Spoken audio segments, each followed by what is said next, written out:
Here's one of the fastest ways to create a really powerful lead magnet. Let me share it with you in detail now.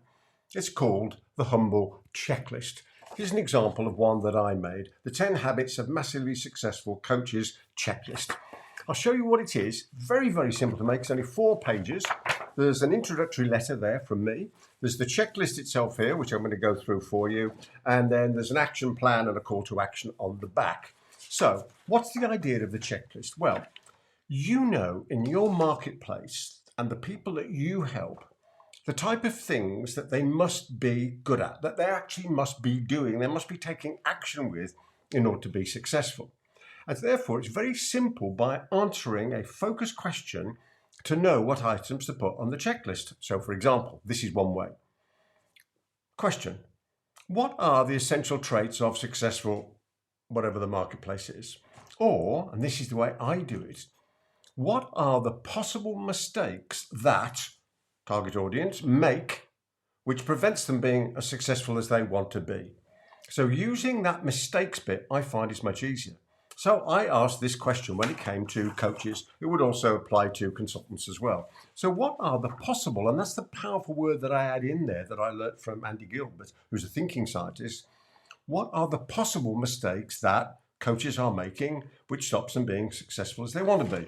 And this is what I came up with. And I'm going to read it to you because then it will make sense for you. So this was the checklist here, the 10 habits of massively successful coaches.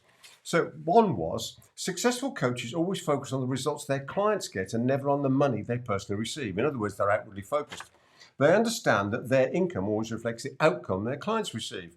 So then there was a checklist there, and there was a question mark in it where somebody could put a mark out of 10 for how well they were living to that, or they could do plus and minus by putting a tick or a cross. So again, you can make that clear as I have in the introductory letter here, how to complete it. Secondly, the checklist. They invest a lot of time in preparing for every client contact, reviewing previous meeting notes, considering possible methods and ideas, and setting objectives for their meetings. Number 3, they are voracious learners like me and you. They're lifelong learners.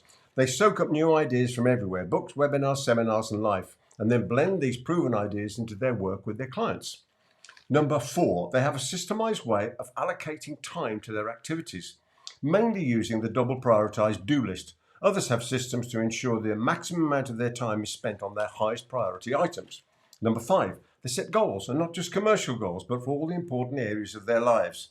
And they keep careful records of their results. In this way, they know for certain which are their highest priority tasks and actions. Number 6, they're authors, and you know my feeling on that, you've got to be an author.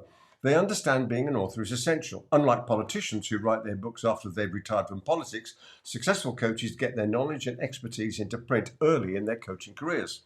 Number 7, they've established their niche. Rather than trying to be all things to all people, they have clarity on their ideal customer, their avatar, and understand this is a far easier road to success. Number 8, they're flexible in their attitude and ways of working and not stuck in repeating without thought any of their processes, systems, and interventions. They question, consider, evaluate, and are prepared to make changes where necessary. Number 9, they believe in the value they deliver and are prepared to ask for fees which are commensurate with that value. They're not scared to charge professional fee levels. And they take time, this is number 10, and they take time for themselves. Successful coaches agree with the notion that the more time off they take, the more money they tend to make. That's one of my expressions. They have a balanced view of time and book holidays and time for themselves and loved ones throughout the year. So very simple process, a really powerful lead magnet. So 4 pages, nice and simple, my name, big tick, 10 habits of massive successful coaches checklist, nice little introductory letter telling them how to do it. Checklists are extremely powerful tools, so I suggest they make their own, an example they can use for themselves, and then an action plan and a call to action as well, because it's the top of the marketing funnel. Well, I think that's a cracking idea. I'm sure that you can actually take that away and use it. I'm going to stop mine coming up here. So I hope you do, and I wish you every success in all your adventures in life. If you like these videos, there's lots more of mine here, and I look forward to seeing you on one of those. For me, Peter Thomson, until the next time, goodbye for now.